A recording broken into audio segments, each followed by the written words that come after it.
All right, here we go. Start of day 4, John Muir Trail, leaving Ruby Lake, which is just stunning. And going to be heading here from Ruby Lake to Red's Meadow. I think one of the things I'm most excited for today is if I can get there by 6, I can get a hamburger.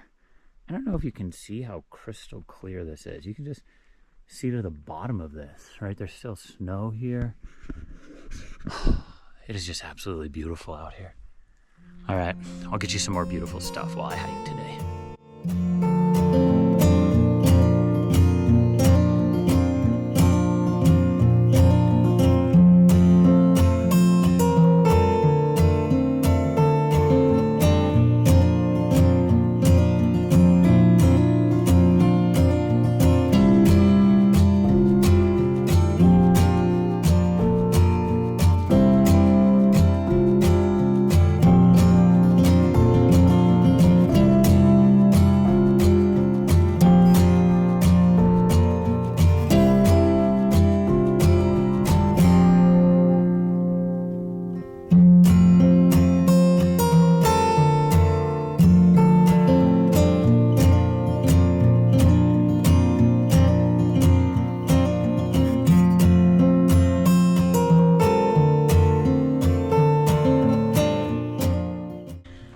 Let's talk about day 4.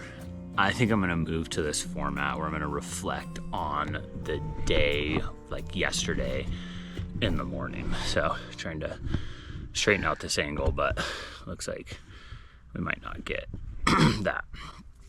So I'm here this morning, Red's Meadows. You can hear the crows calling.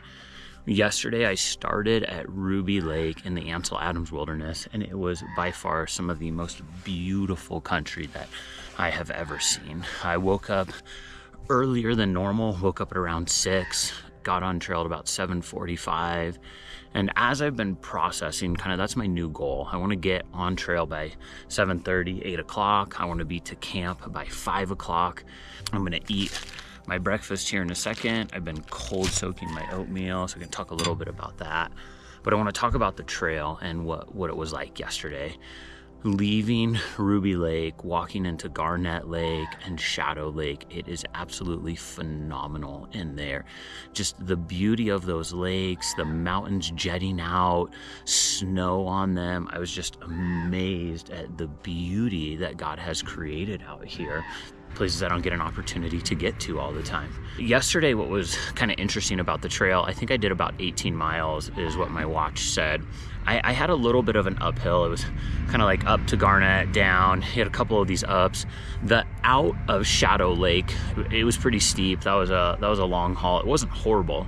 But what was actually really interesting is where I ate lunch, and I think it's like Lake Marjorie. Threw my fishing rod in a couple times, threw a lure in a couple times. It was really fun to fish. Didn't catch anything. Got to connect with this really cool couple there. But from Lake Marjorie down, or Gladys Lake in there, I know Gladys Lake was one of them. From there all the way down was just downhill.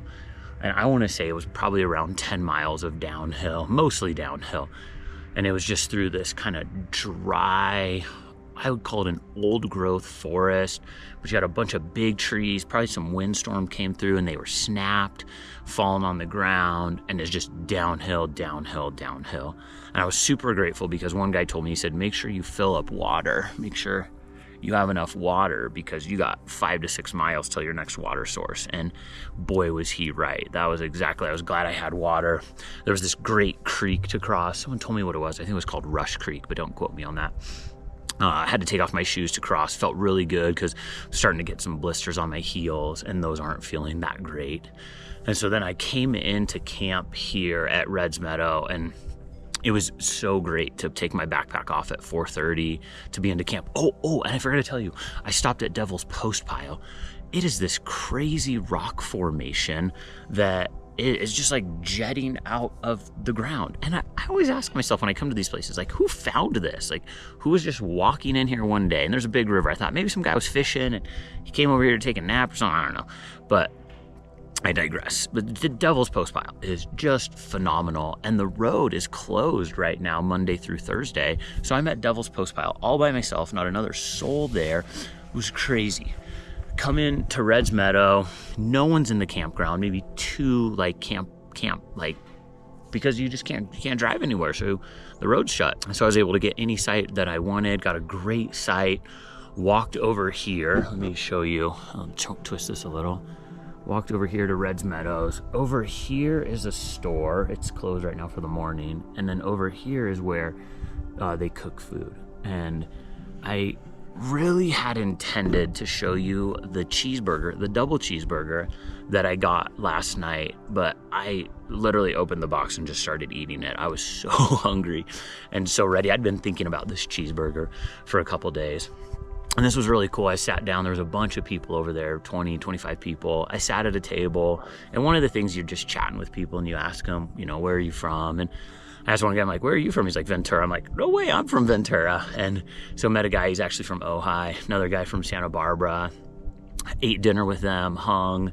It's really cool too. I have cell service, so I was able to talk to my wife and my kids, which is just really encouraging when you're out here on the trail to hear that. And then after dinner last night, there's a hot springs over here at Red's Meadow. So I jumped in this hot spring and then jumped in like the freezing cold snow runoff and did that a couple times. It was easier to sit in the hot spring for sure than to sit in the freezing cold snow runoff. As I am reflecting so far on the first 4 days on the John Muir Trail, I'm realizing it's taken me several days to get acclimated. And yesterday when I was doing that push, those switchbacks up out of Shadow Lake and heading over, it's not the first time, but it was a time where I really thought like, oh, I'm not huffing and puffing like I used to. Now we'll see what happens today. So yeah, there you go. John Muir Trail, day 4, Ruby Lake to Red's Meadows. Just beautiful. If you can ever get here into the Ansel Adams Wilderness, even if you can get to Red's Meadows, and maybe the cheeseburger tasted really good because I'd been hiking for 18 miles. But if you are planning to do the John Muir Trail, I would suggest stop here, grab a meal, connect with some people. There's a little general store, and it's not huge, but you could grab a soda, candy bar, bag of chips, some of those types of things. But also what they do is they put out buckets for people, like if you have extra food or you need something, you can drop it in there. And this year I brought bug spray and I haven't used it once, and so I'm gonna drop that in there. I got some dehydrated corn that I was supposed to eat with another meal, and then I was supposed to put it in another meal too, but I'm not feeling it, so I'm gonna drop those 2 things off in the bucket.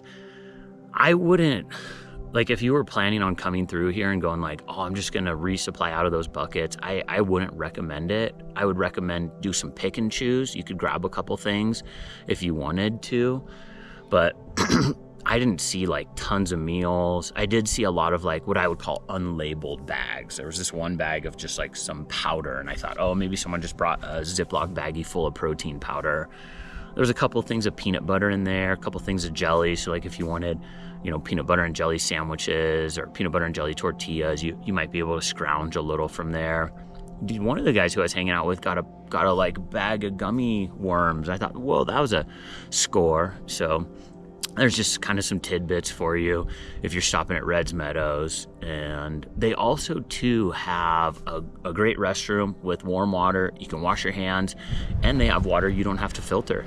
So I haven't filtered water in like 12 hours because I've just been drinking. I'm looking at the spigot right over there now. So it's just been super great here. And yeah, those are my thoughts from day 4, John Muir Trail, Ruby Lake to Red's Meadows. It's time to eat breakfast.